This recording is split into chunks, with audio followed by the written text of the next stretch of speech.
waxay ahayd October 1927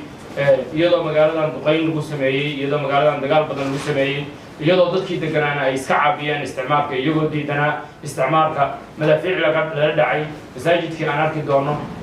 October 1927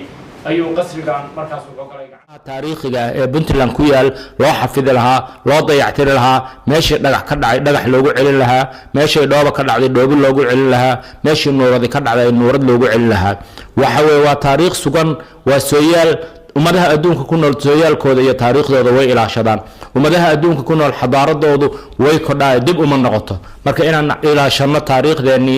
oo ummadda Soomaaliyeedna meel walba ay joogto wixii taariikh Soomaali leedahay inta ag joogta mas'uuliyadeeda iska leh wixii burbura iyo wixii dayacma iyo wixii waxa weeyaan xumaada intaba marka waa laga maarmaan qasrigaanu hadda wuxuu leeyahay miyaanan dad lahayn